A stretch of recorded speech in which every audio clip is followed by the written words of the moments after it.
Graças e paz, irmãos. Queria deixar uma mensagem aqui, tocou muito ao meu coração, que é do livreto do irmão Atmani. E esse livreto se chama E a Pedro.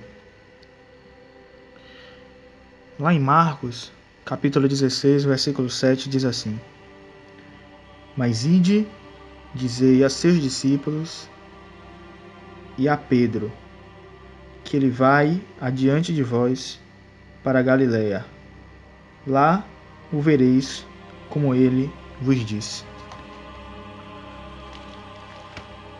O Evangelho de Marcos registra que após a ressurreição do Senhor, o anjo disse a algumas mulheres para contar aos discípulos do Senhor e a Pedro o que acontecera.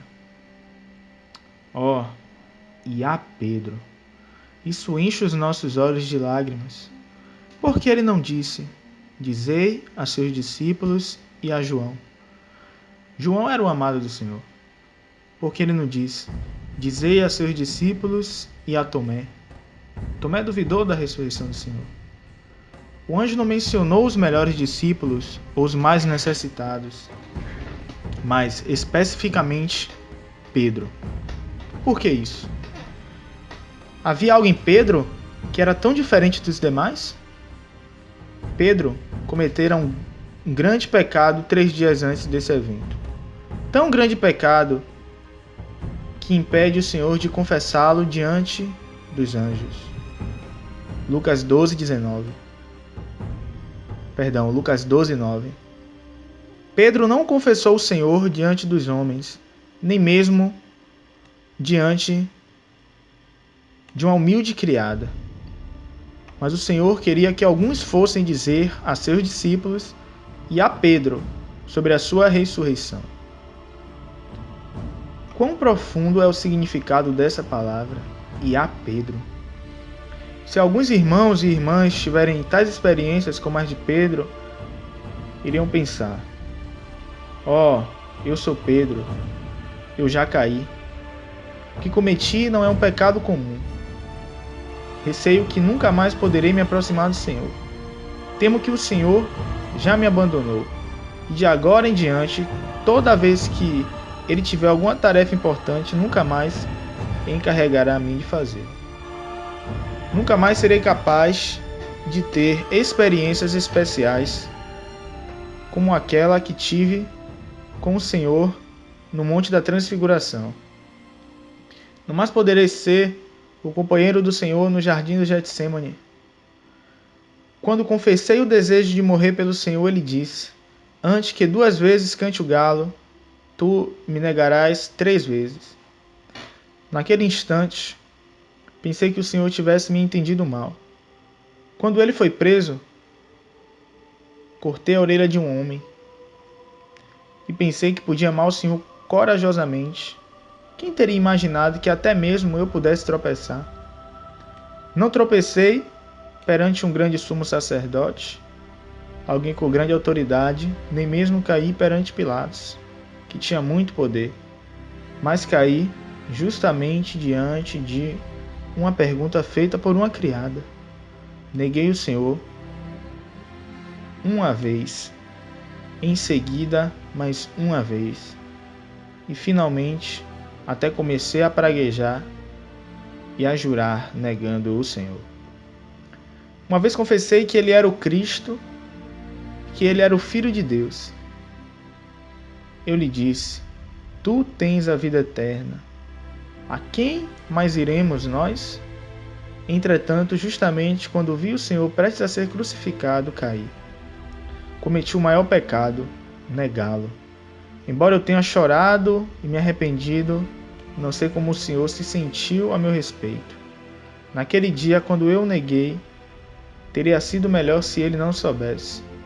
No entanto, exatamente quando eu o neguei, ele se virou e olhou para mim. Isso indicava que ele já sabia. Que farei agora? Nunca mais me atreverei a ir até ele. Embora ele me ame, não ouso me aproximar dele, pois há um pecado que nos separa. Provavelmente, nunca mais poderei me aproximar dele. Mas o Senhor ressuscitou. Algumas mulheres trouxeram a mensagem e ele clara e especificamente mencionou o que disseram-na. Mesmo tendo negado o Senhor por 3 vezes, ele não me abandonou. Ele não me odiou, nem ficou furioso comigo. O que o seu coração deseja é a minha pessoa.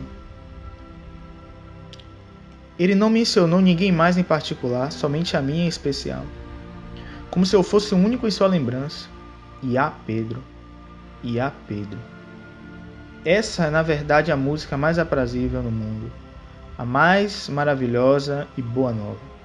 Se o Senhor tivesse pedido às mulheres que dissessem apenas aos discípulos, teria pensado que alguém como eu não era digno de ser seu discípulo. Teria deixado de sê-lo.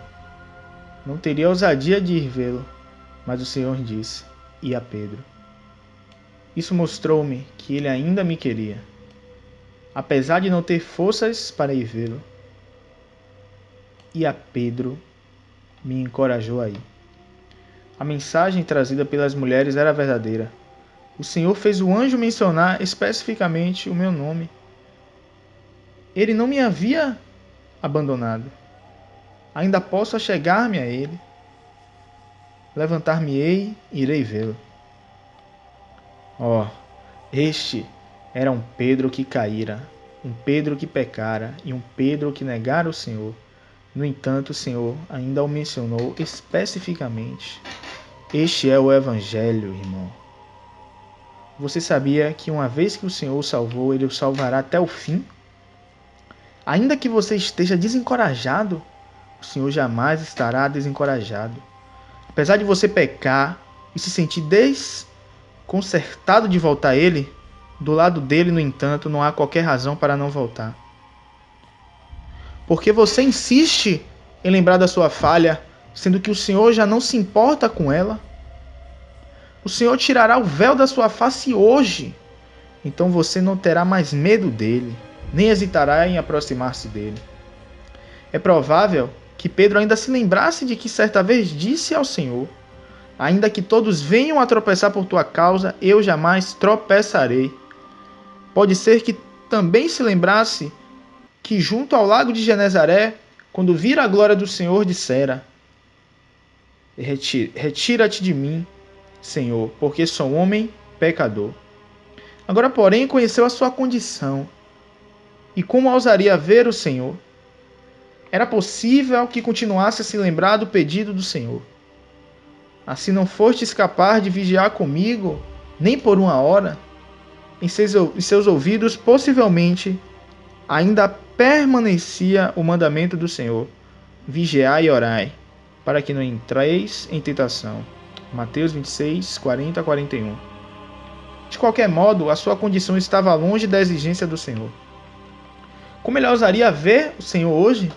Todavia, ele foi ver o Senhor, por causa da palavra, e a Pedro. Ele teve a ousadia de vê-lo. Irmão, se você conhecesse a intenção da palavra e a Pedro, poderia ainda permanecer longe dele e não se voltar a ele? Se você conhecesse o significado profundo da palavra e a Pedro, não haveria outra coisa a fazer senão aproximar-se do Senhor. Qual livro entre os 4 evangelhos registrou esse evento dessa forma? Somente o evangelho de Marcos. Marcos era um jovem. Ele seguiu a Pedro e aprendeu muito dele. Podemos dizer que o evangelho de Marcos foi ditado por Pedro e escrito por Marcos. A sentença, dizei a seus discípulos e a Pedro, foi especialmente registrada por Pedro. Esta palavra pode não ser tão importante para outros, mas era extremamente importante no coração de Pedro. Quando o Espírito Santo escreveu a Bíblia, ele especialmente mostrou-nos que as poucas palavras que pareciam ser insignificantes para Mateus, Lucas e João eram inesquecíveis para Pedro. Quem narrou o Evangelho de Marcos e a Pedro tinha um significado especial para ele. Em todo o tempo, a recordação dessa palavra era doce. A palavra da graça é especialmente memorável para aquele que a recebeu. Irmãos e irmãs, quando nós lembramos do Senhor no partir do pão, alguém cujo coração ainda está com medo de Deus? Ou há algum pecado que separa você de Deus? Já choramos amargamente, arrependemos-nos e confessamos aquilo que fizemos que não era digno do Senhor. Agora ousamos dizer ao Senhor: Senhor, eu me achego a Ti. Apenas considere. Por amar você, Ele voluntariamente foi à cruz. Agora Ele deixaria de amá-lo apenas porque você falhou, tropeçou e caiu? Teria o seu amor, com que amou você na cruz, então diminuído? Hoje é fácil para você não amá-lo, não se aproximar dele, nem voltar a ele. Mas é impossível para ele não amar você, esquecê-lo ou abandoná-lo. 3 dias após a morte do Senhor, Pedro estava calado, porque tropeçara. Mas o Senhor não o esqueceu. Assim, se você não tiver forças para ir diante do Senhor, tem apenas o desejo de crer em sua palavra. Ele poderá dar-lhe forças para ir até ele. Se você tropeçou, ele poderá levantá-lo. Embora pareça que nunca mais poderá se aproximar do Senhor novamente, se você puder na fé se lembrar da palavra e a Pedro, você será capaz de aproximar-se dele. Quando queremos nos aproximar do Senhor, ainda que pareça haver uma grande distância e sintamos que nós não temos forças para ir até ele, devemos nos lembrar da palavra e a Pedro. Era de Pedro que tropeçara que o Senhor se lembrou mais. Apesar de Pedro não ousar vir até o Senhor, o coração do Senhor o atraiu, levando-o a não ousar esconder-se do Senhor. Não entendamos mal o coração do Senhor hoje. Você pode ouvir uma voz dizendo: e a Pedro? Saiba que o Senhor não o abandonou. O Senhor não abandonou a Pedro. Tampouco o Senhor abandonou você. E a Pedro também significa e a você. Você que falhou como Pedro, que todos nós vejamos o coração do Senhor para conosco. Se viu o coração do Senhor, você nada fará senão correr para Ele. Boa noite, irmãos. Texto tremendo. Deus possa abençoar o coração de cada um de vocês com essa mensagem. Amém.